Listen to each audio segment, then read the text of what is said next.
Recently, Tom Loosemore on his blog, addressed down the bottom here, published a talk that he gave at the Code for America Summit, which was about government's platform, and it was basically, Code for America said, what's the one big lesson from 5 years of being Deputy Director of the Government Digital Service that you could come and tell us about? Very interesting talk, highly recommend it if you haven't seen it. One of the things he said was to a small team, please go away and kind of imagine what could we do if we could sort of almost start from scratch. So he had a bunch of 13 points, which was kind of a framework he gave them to start with. I'm going to just go over a few of those. Services so good they were previously unimaginable. You know, kind of area of waste. Well, how could we enable sort of the circular economy, things like this? You know, what have we not quite imagined yet that we need to do in this space? Services work first time, usually in real time. Again, we've heard a lot about the misbin reporting, getting real-time data. That's a key point being made here. New services set up in weeks and run at a fraction of today's cost. Again, if you want to introduce like a new food collection, something like that, you know, what does it take to ramp it up, inform residents, things like that, deploy it. Again, how can digital help to make that service deployment quicker? Ministers can see if their policy is working. Again, there's an element of kind of reporting here, capturing metrics, being able to feed through into performance platforms. Those on the front line can focus on supporting those who need the help most. Corollary to that is those of us who are quite able to look this stuff up ourselves, the information should be there and easily accessible in an automated way. We don't have to phone frontline people. Open public data is canonical, infrastructural, immutable.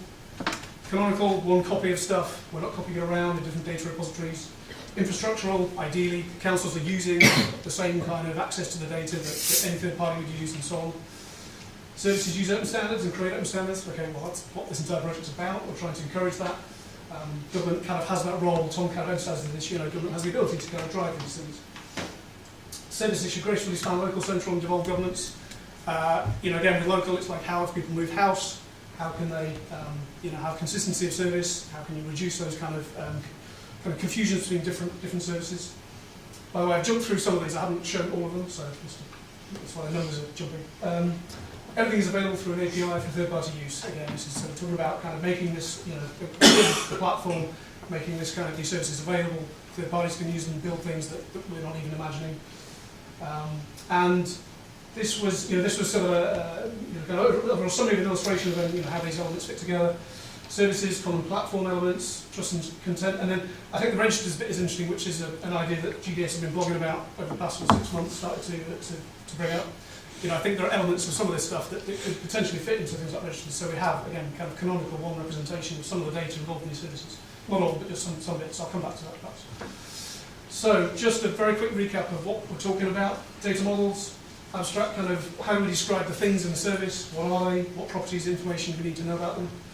Taxonomies, lists of terms, certain bits of, you know, those fields, bits of data we need to know. It's very helpful if we use consistent naming for stuff. So define taxonomies to define that.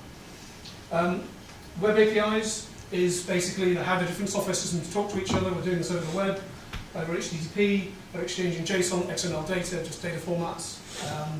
So, you know, servers will have a certain interface defined, clients can talk to that. So we're saying, how can we standardize this? And then data formats, again, there's many you know, bits of services we're talking about here where actually CSV files, or typically CSV files, are kind of the most useful way to record the data. Not everything needs to be real time, but it's about having standard ways to define those. Again, these are a couple of examples to find the same kind of data for bring points on streams, look completely different. So data models, taxonomies, relatively sort of abstract things, we can document those, but ultimately then they lead down to the definition of kind of APIs and data formats which can, you know, are kind of concrete things that we can sort of interact with, and obviously they would get documented as well. So there's this question of how do we name things, right? And this was just a very trivial example that I explored as part of kind of doing this work. Is like, what have councils named their reporting misbin form? And surprisingly, well actually not surprising perhaps, every single council, the sort of 6 that we're working with, they're all totally different. Now this is, you know, perhaps a trivial example, but I think it begs questions of sort of, you know, what bits of the services that you know, councils run, you know, could be more consistent, could be, you know, more consistent for citizens. And you know, what are the bits where there really does need to be a difference? Why, you know, some geographic areas will need different kinds of bins for sort of limitations of the geographic physical space. Okay, so what have we been doing? So, as mentioned in terms of priorities, one of the most important things was misbin collection reporting. So we took the approach of again, pulling together a set of data, taxonomies for the sort of 5 or 6 different councils and suppliers where possible. Looked at those, tried to come up with a sort of single definition of a set. That's published on the website now. You know, the largest taxonomy I got had 84 terms in it. The smallest had 5. Again, lots of variation. There's a standard set now. Ideally, this could be iterated on. Again, it's an alpha, as we know.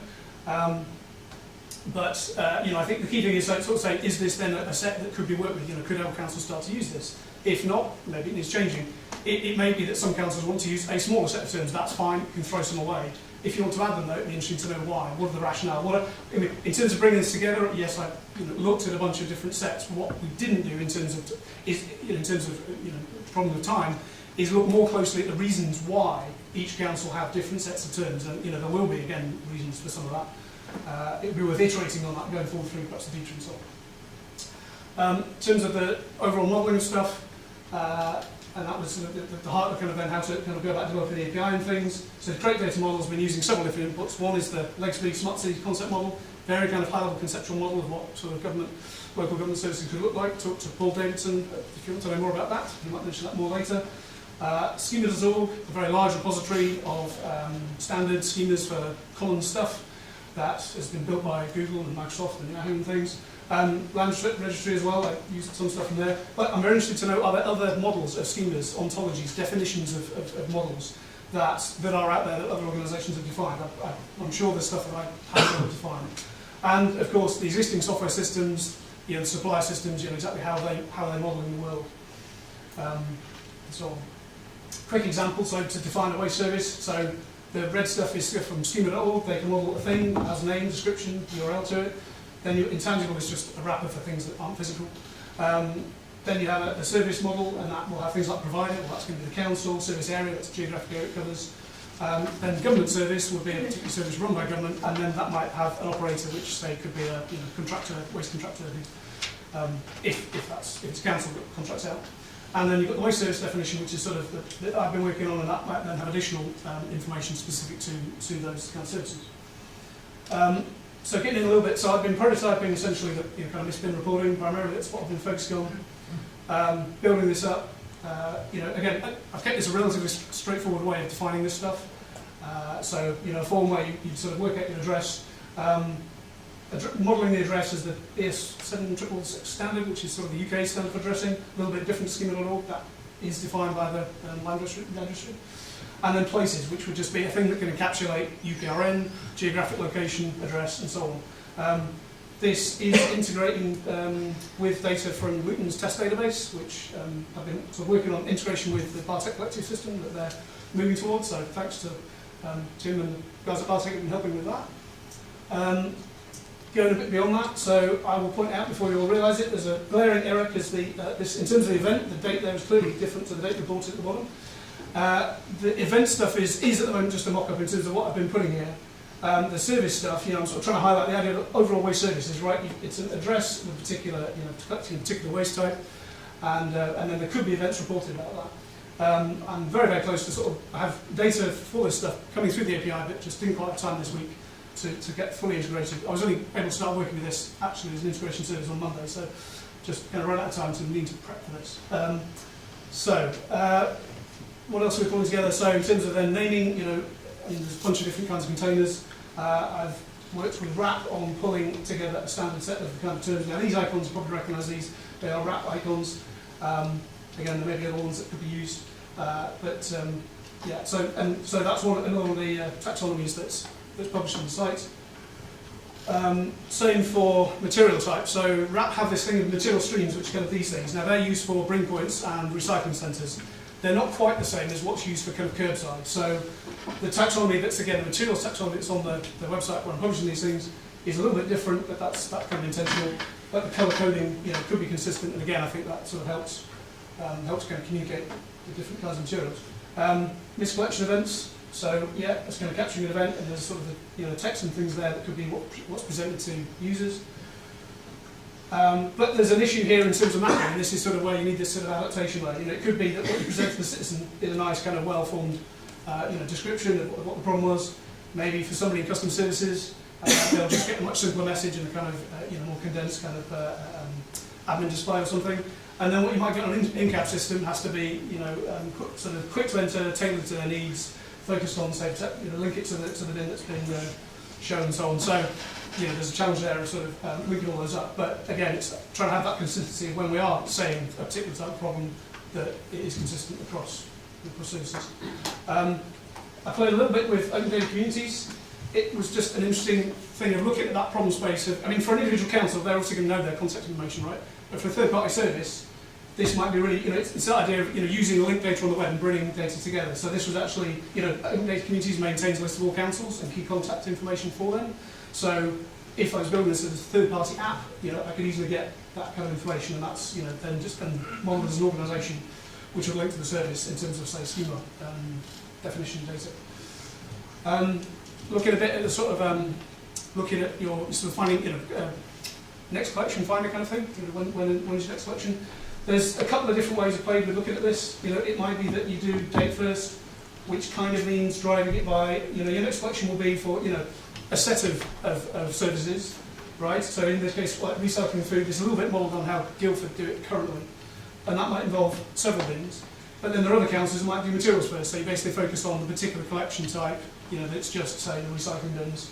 But of course, there are some services where there's anyway multiple bins, even though it's, say, just one recycling service, it's still multiple containers because there's curbside collection. Hopefully, stuff, the modelling I've been working on can sort of cope with either of those. Items, individual things that could go into things.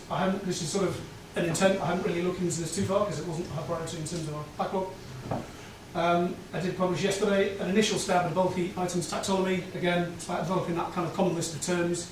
But coming back to the registers idea that I mentioned in terms of what Tom was presenting, I think these are the kind of things where it would be very useful if this data was in a single form, could be referenced by URL rather than just sort of individual terms, and potentially then it's much easier to link in useful other reference data with that. Starting new contracts, we talked about this idea of exchanging data at the point of kind of developing new contracts. I have published a proposal for like a rounds format data, like a data format for rounds information as a CSV format. I think that needs a bit more work. I think it's very, very kind of determined by suppliers. So I think that just will need a little bit more iteration to look at. So coming back to a model that I've shown in the sort of discovery sessions earlier this year, I think the sort of red circle bits are areas that probably kind of spent most time on in terms of the development work and standardisation.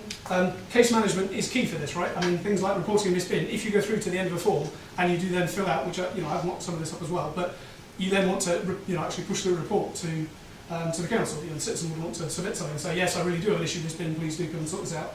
That will typically go into CRM case management tools. It's kind of probably outside the scope of what can be done within this project to really dig into that in detail. But this is sort of how I look. This is one slide I've grabbed from Methods Digital, who are doing some really interesting work with Adler and Worthing, who are one of the councils involved in this project. There's you could probably boil all kind of case management things down to or interactions with citizens into sort of maybe 5 types.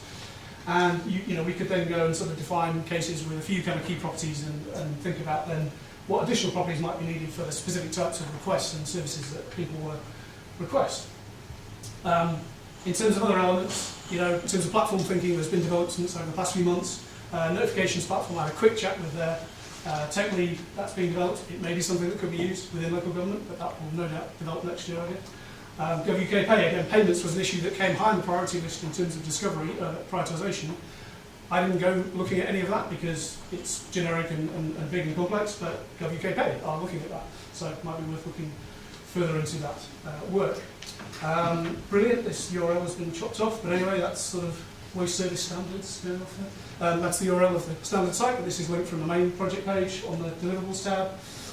Linda's already mentioned that. And Tom, when he gave his talk at Code for America, the one big lesson that he was asked, he said, over 5 years we weren't bold enough in terms of what GDS have done. Now, I think as Linda said, this project is very much about sort of trying to do something new. So thank you for those who've been involved and contributed to this. Thanks for being involved with us.